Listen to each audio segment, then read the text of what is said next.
Assalamualaikum warahmatullahi wabarakatuh. Selamat datang kembali di channel Adian Husaini. Kita akan membahas satu isu yang masih hangat bersama Dr. Adian Husaini, Ketua Program Doktor Pendidikan Agama Islam. Kali ini yang akan kita bahas dengan Ustadz Adian adalah hikmah dari tragedi Pondok Pesantren Al-Khazini. Kita tahu bahwa sebelumnya kita turut berduka cita atas meninggalnya para santri. Semoga ditempatkan di tempat yang terbaik di sisi Allah Subhanahu wa taala. Amin. Setidaknya ini isu yang masih hangat, yang banyak yang dipermasalahkan, dan saya pikir saya ingin memulai dari tiga hal dari tragedi ini yang menjadi sorotan oleh para netizen, oleh masyarakat Indonesia.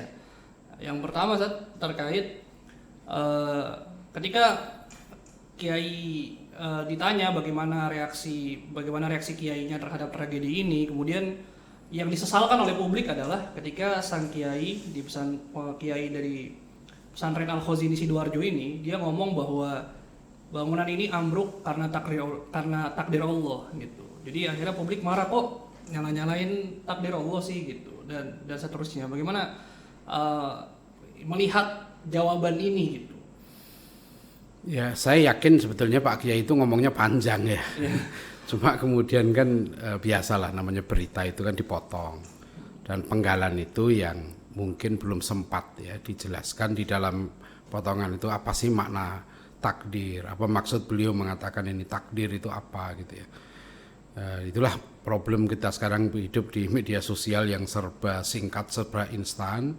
Dan mungkin orang punya pemahaman tersendiri tentang kata takdir gitu ya, sehingga apa yang difahami Pak Kiai dengan yang difahami oleh publik tentang takdir itu mungkin tidak sama, sehingga seolah-olah Pak Kiai berkata takdir dengan pemahaman beliau yang tentu itu sangat benar, karena memang setiap peristiwa yang terjadi dan sudah terjadi yaitu memang takdir kan, dan memang kita setiap muslim wajib beriman kepada takdir ya.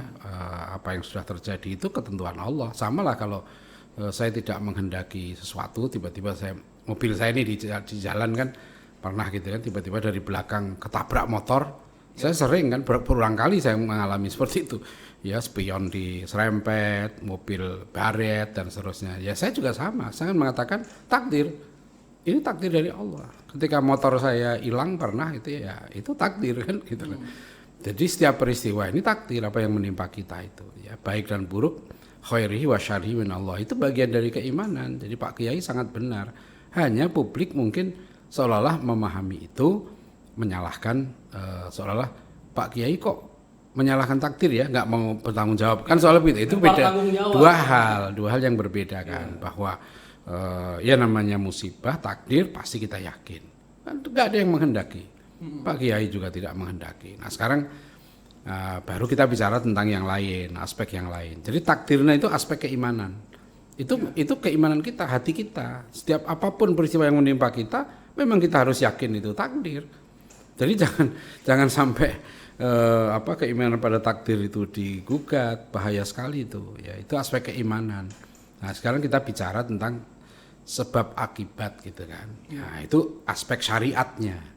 Ini aspek imannya, aspek syariatnya nih, ya aspek hubungan antar manusianya. Nah itu baru silahkan dikaji, mengapa itu terjadi, gitu kan. Nah, itu baru bicara di situ, baru bicara tentang situ ilmu pengetahuan, bisa ditelusuri kan, mengapa sebab akibatnya terjadi itu, gitu. Nah. Itu berkaitan kan. Jadi akhirnya karena digugat, mungkin yang saya pahami, yang publik marah ini, ya kayaknya apakah mudah-mudahan kiainya punya kalimat yang utuh sehingga dia tidak melempar, dia mau tanggung jawab, tidak lempar tanggung jawab. Atau bahkan ada satu netizen kan yang ngomong secara frontal seakan-akan kiainya ini nih nyalahin Tuhan. Itu kan cukup over ya gitu. Jadi mudah-mudahan tidak terlalu, kan orang itu mungkin menuduh gini ya gampangannya ya, ini Pak Kiai ini ceroboh nih pimpinan pesantrennya. Kok kemudian ada ditunjukkan ya gambar-gambar bangunan-bangunan yang lain yang seolah-olah itu kok begitu ya bangunannya tidak layak gitu ya. Seperti seolah-olah kan, kita nggak tahu kan. Saya juga cuma melihat di di medsos, di media online seperti itu.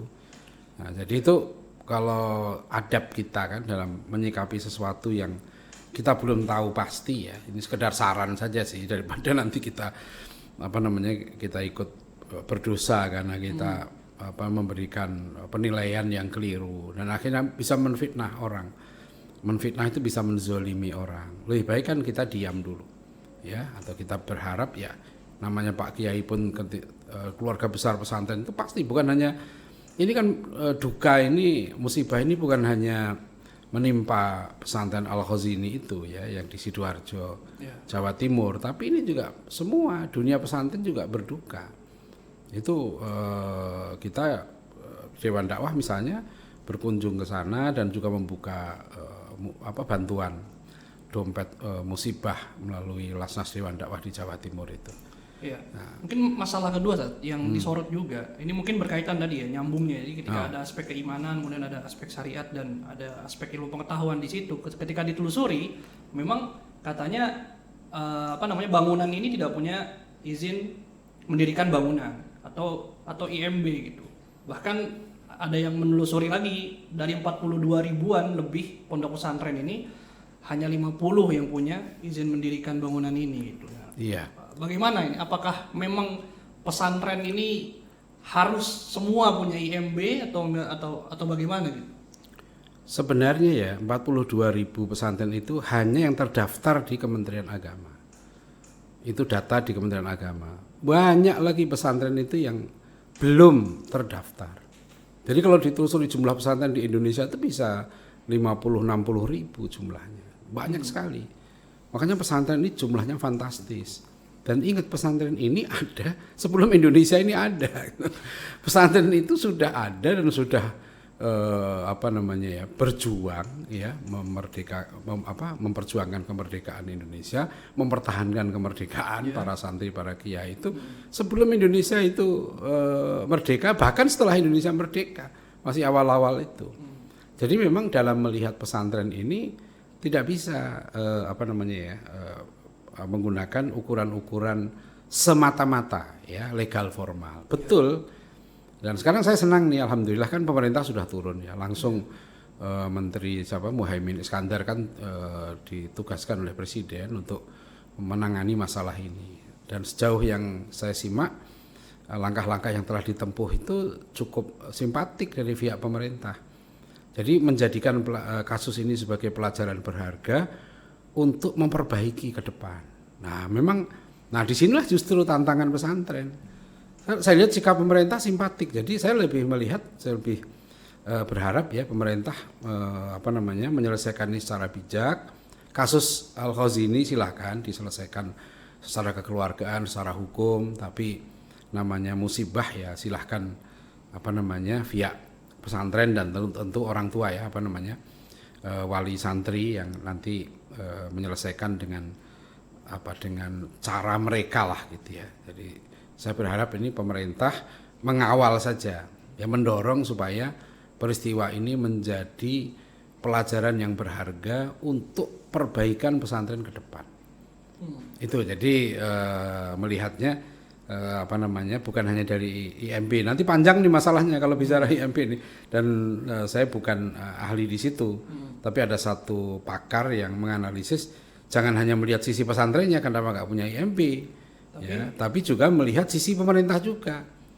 Kan kalau kita bilang, lah kok bisa ya?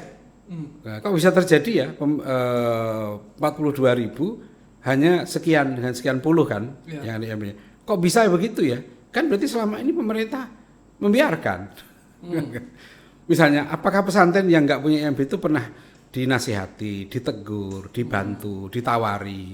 Udah ada pesantren ya, kami mudahkan bikin IMB ya, kami bantu. Nah, pemerintah punya tenaga ahli, punya uang, membantu. Saya yakin kok pesantren itu pengen. Siapa sih yang nggak pengen punya bangunan yang bagus? Ya, saya sebagai pendiri dan pembina pesantren juga berusaha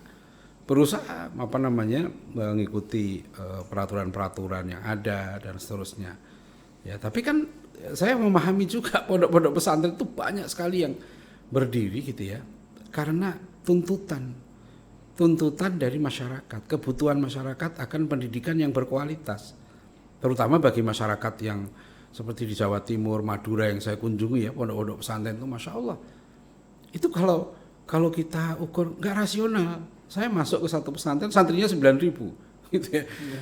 Dan saya mengalami zaman saya nyantri dulu gitu ya. Kamar saya 3x3 itu tahun 81 sampai 84 saya nyantri. Itu malah nggak masuk akal gitu ya. Tapi justru itu saya merasa di situ saya alhamdulillah sukses. Karena di pesantren saya sangat menderita kan. Saya minum air mentah, kudisen ya, mandi rame-rame di kolam.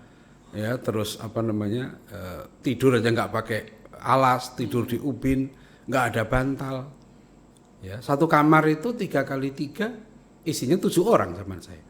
Semua 7 anak itu tidur aja lurus aja pas. Ya, jadi kayak mayat itu lurus itu 7 itu pas. Itu kalau kita pakai ilmu ini itu nggak bisa. Makanya kalau orang bicara pesantren gitu ya, pesantren ini sudah ada sebelum Indonesia ada.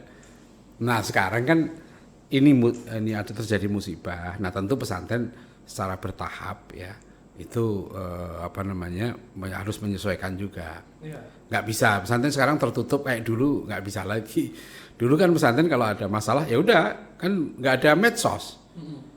Ini kan sama nih gara-gara medsos, gara-gara cepet kan beredar semua terbuka kan. Ini sama kayak kasusnya Israel. Dulu mereka bisa bunuhin orang Palestina seenaknya, ngusirin, sembunyi kan, bikin propaganda palsu bahwa orang Palestina begini-begini gitu kan. Nah sekarang kan nggak bisa mereka. Ya kita sudah masuk dalam dunia zaman baru. Ini yang maksud saya via pesantren ya itu perlu menyesuaikan lah dengan perkembangan situasi dan kondisi itu. Nah begitu tuh. Ya. Maaf mengganggu sebentar ya. Tolong sempatkan untuk like, subscribe, komen, ya. Maaf banget, ya. Silahkan teruskan. Terima kasih. Itu kedua tuh. Jadi pertama tadi soal takdir udah dijawab. Jadi kesimpulannya gini ya. Kalau soal peraturan, bukannya IMB kan, semuanya itu saya kira ini jadikan pelajaran ini untuk memperbaiki semuanya. Ya, dan saya lihat langkah pemerintah sudah sangat bagus untuk menuju ke sana. Ini mungkin ditarik secara luas oleh netizen dan video-video berseliweran soal tradisi khidmat ini. Jadi dianggap santri dalam konteks pembangunan ini kan katanya nggak sesuai IMB karena ya itulah tadi belum terdaftar dan seterusnya. Terus ketika ditelusuri ternyata salah satunya katanya santri ini ikut ngecor terus dipermasalahkan soal ini. Nah, apakah kita bisa menyimpulkan bahwa budaya khidmat umumnya orang tahu bahwa itu bagus untuk mencari keberkahan ilmu, tapi kadang-kadang akhirnya netizen beranggapan kalau ini over nih, ini bahkan mendekati feodalisme nih gitu. Tadi ada muncul tuh video ketika ada santri ngerangkak di depan kiai, ada santri minum air dan seterusnya merembet kemana-mana gitu. Jadi apakah memang dalam konteks ini ngecor tadi ya memang salah gitu? Iya. Itulah yang saya bilang tadi ya, kan satu peristiwa itu bisa dilihat dalam berbagai perspektif. Peristiwa itu sama, tapi ketika orang punya cara pandang yang berbeda, ya kan, bisa menghasilkan pemahaman yang berbeda. Apalagi kalau world view-nya sampai berbeda. Saya santri ya.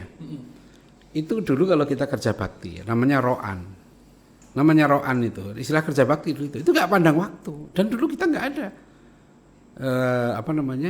Ini ro'an itu ya seneng aja gitu karena misalnya dulu saya tengah malam gitu kita bisa bersihin kali kita bersihin, ngeduk lumpur, yuk kita jalanin aja.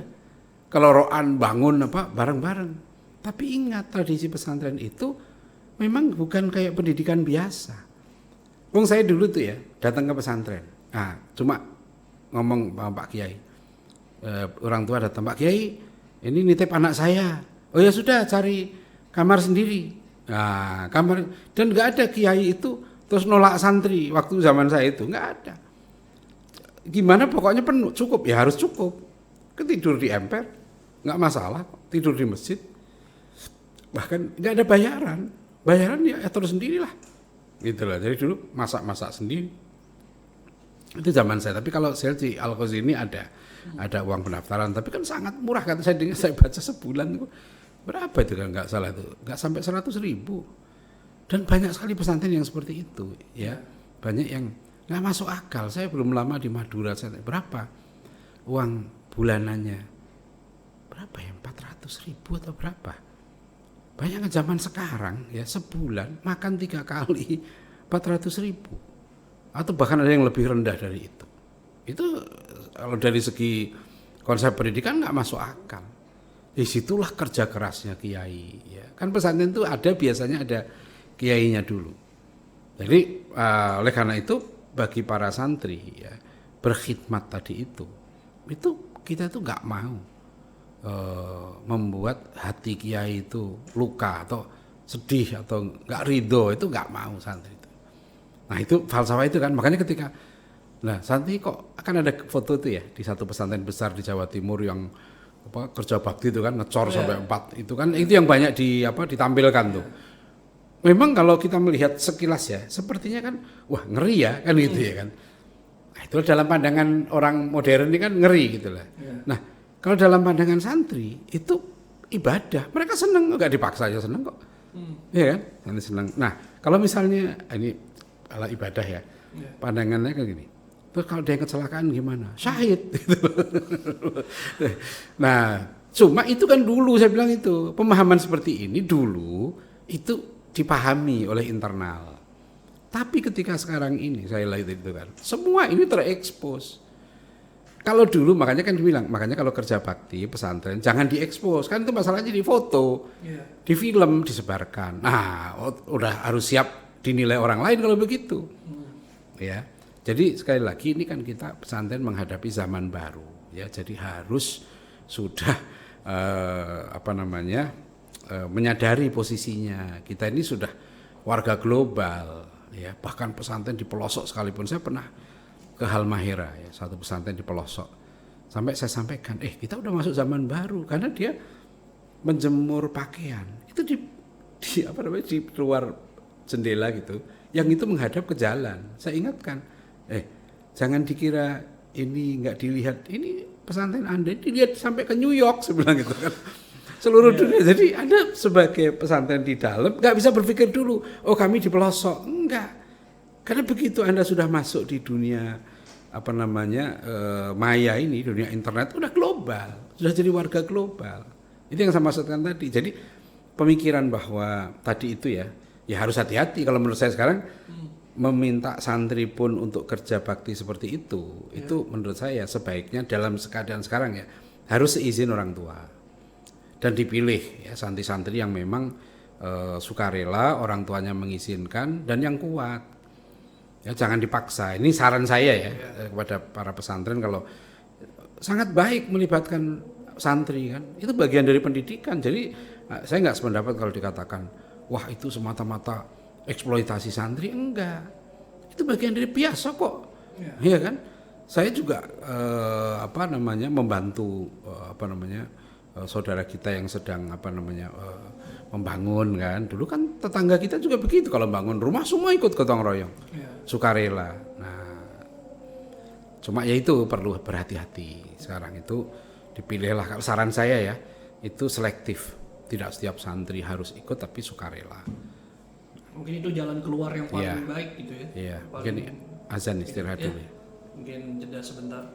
Kita lanjutkan lagi ya. Jadi kan tadi udah tiga hal yang menurut saya kayaknya sejauh ini yang paling banyak disorot. Tapi kayaknya kalau kita simpulkan, ini kan akhir-akhir ini kita tahu bahwa pesantren ini lagi banyak, ya lagi lumayan tercoreng lah namanya dengan berbagai macam kasus. Nah ini kan dengan kasus pesantren Al-Ghazi ini kan nambah deretan kasus baru gitu untuk pesantren. Jadi kira-kira apakah framing terhadap pesantren mulai makin deras gitu ya? Jadi apakah tragedi ini apa kira-kira dampaknya bagi pesantren secara keseluruhan gitu, dan apa hikmah yang bisa kita ambil dari tragedi ini gitu? Ya, ini ujian besar ya bagi dunia pondok pesantren. Bukan hanya ini kan, sebelumnya ada santri yang meninggal kasus tertentu, ya bahkan ada pelecehan seksual, ya santri dan sebagainya. Kan sekarang nggak bisa dihindari, semua itu muncul bahkan kemudian viral, ya dikomentari dan sebagainya. Kasus yang mengerikan sebelumnya yang di pemerkosaan santri itu kan oleh yang di Bandung itu sebetulnya mengerikan juga. Nah, tapi kan sekali lagi ya ini harus jadi bahan introspeksi ya, bagi dunia pesantren, dan jangan sampai mengganggu atau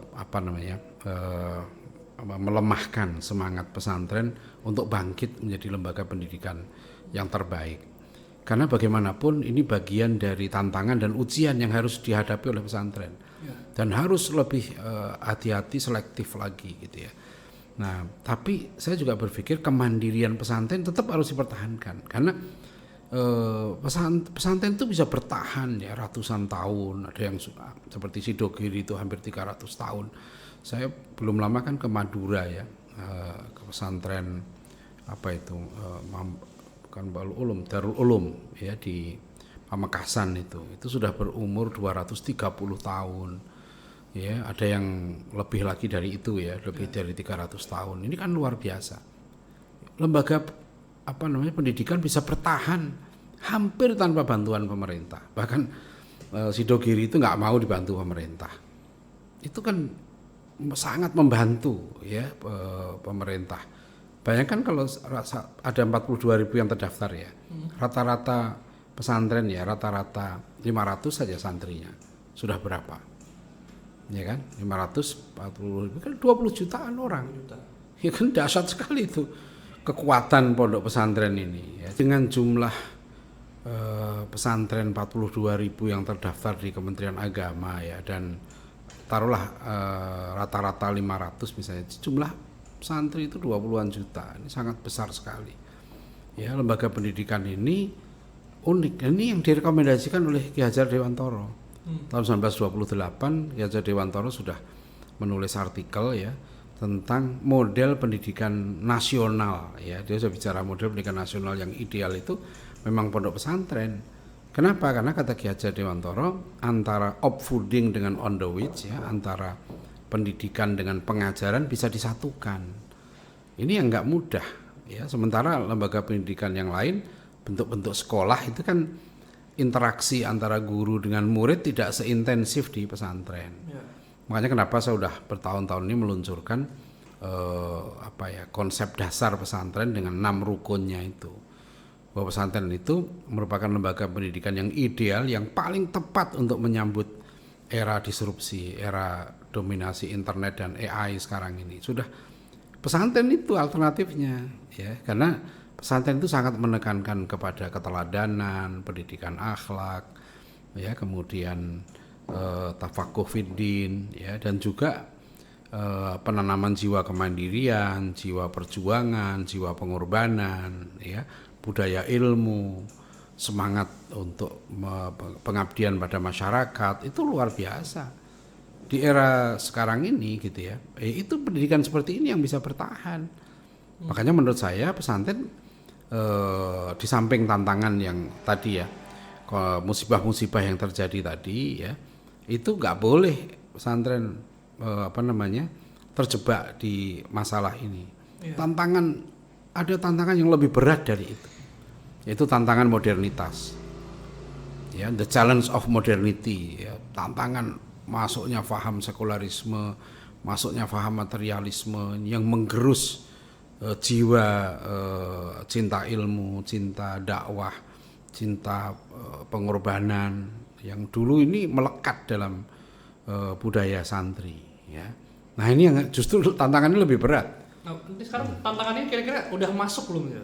Udah atau bahkan udah menggerogoti? Sudah masuk. Banyak sekali kan. Sekarang misalnya ada pesantren yang sudah saya punya mahasiswa yang memimpin pesantren ya, santrinya ribuan gitu ya. Nah, problemnya dia bilang 90% alumni kami itu menjadi buruh pabrik. Dan setelah anak-anak ini menjadi buruh pabrik, para santri ini menjaga akidahnya, akhlaknya, ibadahnya itu berat. Ya, lingkungannya itu. Nah, di sini kan tantangan yang real. Ya, bagaimana dengan jumlah santri yang sangat besar, mereka mendapatkan pendidikan yang sebenarnya. Nah, itu yang sekarang kita sangat concern di situ, bahwa tantangan pesantren ini sangat berat. Jadi ditambah lagi dengan musibah Al-Ghazi ini, justru ini maksud saya melecut kan pesantren. Kita nggak bisa nih berleha-leha bernyaman-nyaman bahwa banyak orang percaya gitu ya ke pesantren ini. Kan sejak era 1990-an kepercayaan umat kepada lembaga pendidikan Islam itu meningkat pesat, drastis sekali. Ya, yang sehingga sekarang kan rata-rata setelah disahkannya undang-undang pesantren tahun 2019 ya, itu rata-rata setiap hari bisa daftar pesantren baru sekitar 6 pesantren baru tiap hari. Pertumbuhan pesantren ini pesat sekali. Ya, nah itu kan membutuhkan penanganan yang lebih serius. Karena gini ya, jujur saja, ketika jumlah santri itu sangat banyak, maka kan peluang untuk mendidik santri, menanamkan nilai, membina akhlak mereka, ibadah mereka, ya, membina kepribadian mereka, itu juga lebih berat, gitu kan? Ya, jadi ini juga perlu pemecahan yang justru lebih berat lagi ya, menghadapi tantangan pemikiran ini. Ada lagi santri kiai yang ngeluh kan, aduh santri kami sudah kami didik 6 tahun di pesantren, begitu keluar kuliah nggak lama kemudian dia balik ke pesantren ya, berkunjung gitu silaturahim, kok pikirannya sudah berubah ya, nggak seperti dulu, padahal waktu di pesantren dulu begini begitu baik. Nah itulah sekarang tantangan pesantren ya. Nah jadi tapi kita nggak boleh menyerah, karena mau tidak mau sekarang ya, pondok-pondok pesantren ini memang paling besar peluangnya untuk menjadi lembaga pendidikan yang terbaik. Kenapa? Karena kekuatan pesantren itu ada pada pembentukan kepribadian tadi, ya, pembentukan akhlak, adab itu. Nah itu yang nggak bisa digantikan oleh robot kan gitu. Nah jadi kita di pesantren nggak boleh terlena ya dengan seolah-olah banyak orang mau masuk, tapi sekarang tantangannya nggak sekedar itu. Sebab lama-lama kalau pesantren ini hanya mengejar jumlah ya, tidak mendidik dengan kualitas pendidikan yang excellent gitu ya, itu berbahaya. Kepercayaan kepada pesantren ke depan itu bisa menurun kalau masyarakat melihat, loh kok anak saya di pesantren nggak seperti yang saya harapkan. Nah kalau perasaan seperti ini banyak, ternyata lulusan sekolah misalnya biasa kok lebih bagus akhlaknya dari pesantren ya. Nah itu harus introspeksi. Justru itulah yang tantangan yang paling berat dihadapi pesantren sekarang ini, mempertahankan ya jati diri pesantren sebagai lembaga pendidikan terbaik ya, yang mengutamakan keteladanan ya, pendidikan akhlakul karimah atau adab itu, penanaman tafakuh fiddin ya, kemudian jiwa mandiri ya, kemudian jiwa perjuangan, jiwa pengorbanan, dan pemahaman terhadap kondisi masyarakat kontemporer sekarang ini. Nah itu harus ditekankan betul. Nah, jadi mudah-mudahan ya kalau begitu tragedi yang menimpa pesantren Al-Ghazi ini gitu ya, itu bisa menjadi pelajaran yang sangat berharga bagi Al-Ghazi ini dan bagi dunia pesantren semuanya ya. Dan insya Allah saya melihat apa yang sudah dilakukan pemerintah sejauh ini ya, dengan cepat mengatasi masalah ini, insya Allah ini akan bisa diatasi dengan baik. Sekarang akhirnya terpulang kepada pesantren sendiri ya ke depan itu.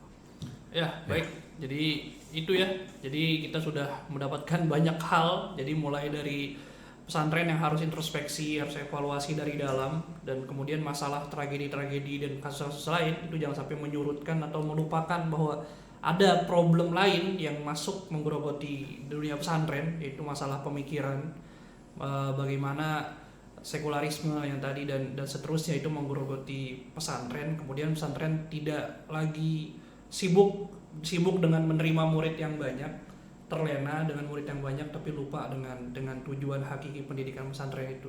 Yang tadi sudah diingatkan oleh Ki Hajar bahwa pesantren itu adalah lembaga pendidikan nasional karena dia ideal gitu. Dia ada keteladanan dan lain-lainnya gitu untuk membentuk adab kepribadian atau akhlak si muridnya, si santrinya.